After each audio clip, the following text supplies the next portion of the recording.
মাত্র ২৪ ঘন্টার মধ্যে কি আবারও ইরানে বড় ধরনের হামলা চালাবে যুক্তরাষ্ট্র? মধ্যপ্রাচ্যের আকাশে এখন ঘুরপাক খাচ্ছে ঠিক এই প্রশ্ন।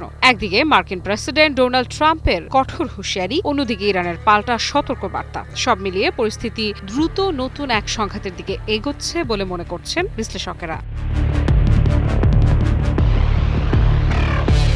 ডোনাল্ড ট্রাম্প প্রকাশ্যে দাবি করেছেন, যুদ্ধ বন্ধে যুক্তরাষ্ট্রের শর্ত মেনে না নিলে আগামী ২৪ ঘন্টার মধ্যেই ইরানের বিরুদ্ধে আরও বড় এবং ভয়াবহ হামলা চালানো হবে। শুধু তাই নয়, তিনি জানান সাম্প্রতিক অভিযানে যুক্তরাষ্ট্র ইরানের বিভিন্ন লক্ষ্যবস্তুতে ৪৯টি টমাহক ক্ষেপণাস্ত্র নিক্ষেপ করেছে।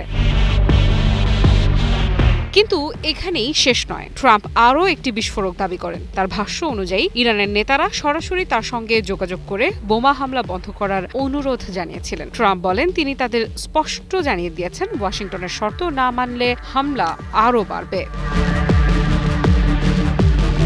তবে এই দাবিকে সরাসরি মিথ্যে বলে উড়িয়ে দিয়েছে ইসলামিক রেভলিউশনারি গার্ড কর্পস বা আইআরজিসি। এক বিবৃতিতে সংস্থাটি বলেছে, ইরানি কর্মকর্তারা ট্রাম্পের সঙ্গে যোগাযোগ করেছেন এমন কোনো ঘটনা ঘটেনি। তাদের দাবি, যুদ্ধের দায় এড়াতে এবং আন্তর্জাতিক জনমতকে প্রভাবিত করতেই এমন বক্তব্য দেয়া হচ্ছে।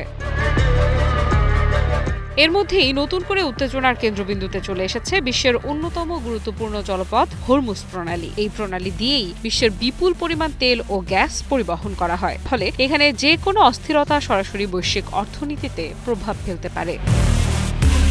আইআরজিসির মহাকাশ বাহিনীর কমান্ডার মজিদ মুসাভি কঠোর ভাষায় সতর্ক করে বলেছেন, কেউ যদি হরমুজ প্রণালীকে অনিরাপদ করার চেষ্টা করে তাহলে পুরো অঞ্চল তার পরিণতি ভোগ করবে। তার বক্তব্য ছিল আরও স্পষ্ট, হরমুজকে অস্থিতিশীল করা হলে আমরা পুরো অঞ্চলকে শত্রুদের জন্য দোজকে পরিণত করব।